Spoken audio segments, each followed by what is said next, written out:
Hello, Counsek here. Before I start the video, I just want to say thank you for inspiring me to keep going on, and right now, it's my 50th video. So far, I've reached over 400 views. Average view time is not too great, and I've had a total of 5 subscribers in a matter of just 1 month. But really, well, 1 month of uploading, but yeah, that's really all I can say, so let's get on to the video. Hello, Counsek here. Today, I'll be showing you I am going to show you, I'm doing a re-upload of my first episode of my first video. Yeah, that's pretty much it, because I have to admit, that video was quite long, and it kind of just took forever to explain. So, I'm gonna remake it, if I can find it. Let me get out my things I need. So, this is pretty much what it is, and it's pretty much explosive arrows that work anywhere. As you can see, works on the ground if my lag would stop. As you can see, it works on the... No! Oh, whatever. It works on the ground if I could stop lagging. Gosh.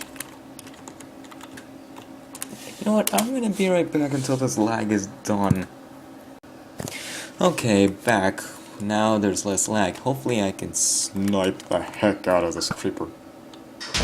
And yet again, I forgot to change the command, but whatever. As you can see, that's how it works. It's pretty simple, really it is. As you can see, I got a creeper right there. I have it goes right there and it explodes. Simple. So once I do that, creeper will explode. Although there is a catch. No, the rain is not the catch.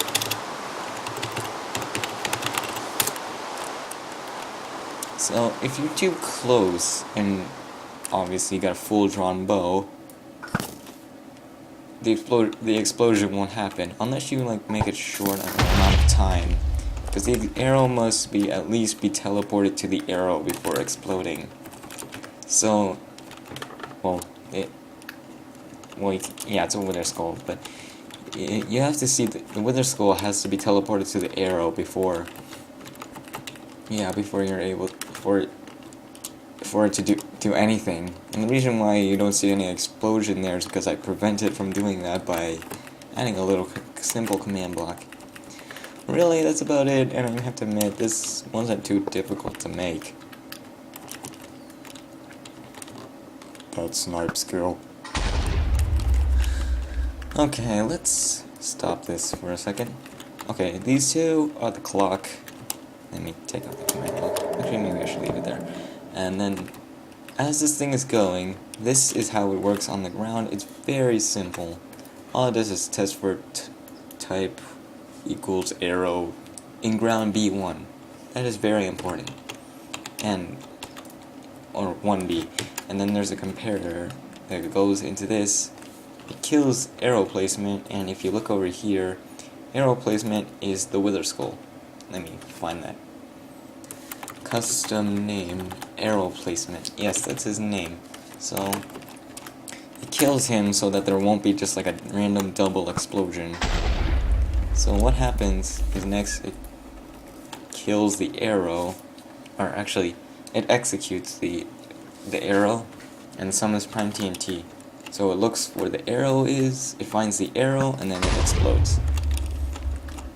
And then finally it kills the arrow. So it just won't, so that you won't have this comparator on forever. Now for the harder, complicated part. Well, maybe not too complicated, but the reason why this thing explodes, because as you can see, it's this runs a teleport command. Once again, arrow placement is the Wither Skull, and it teleports the Wither Skull to the arrow.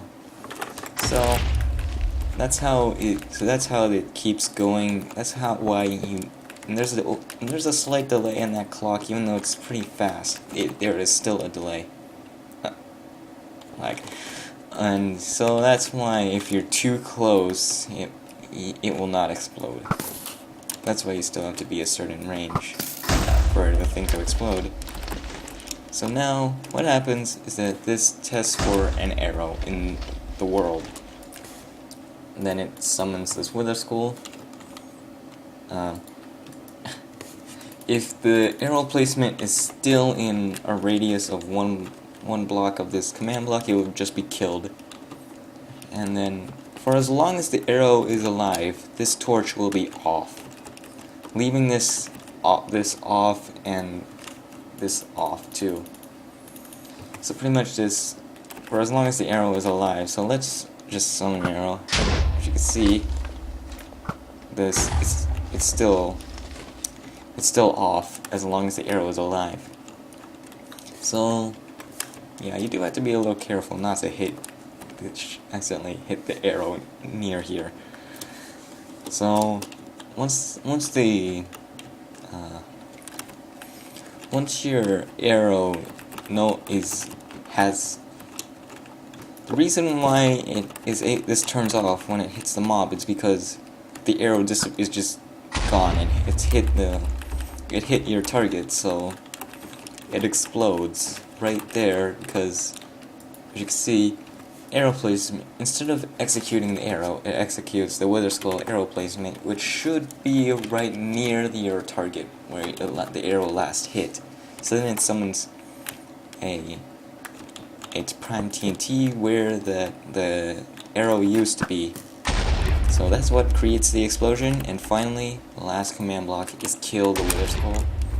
And that's really about it. That was a little quite strange, I have to admit. And yes, I do enjoy this a lot.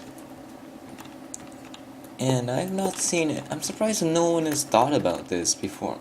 I'm surprised that no one else has.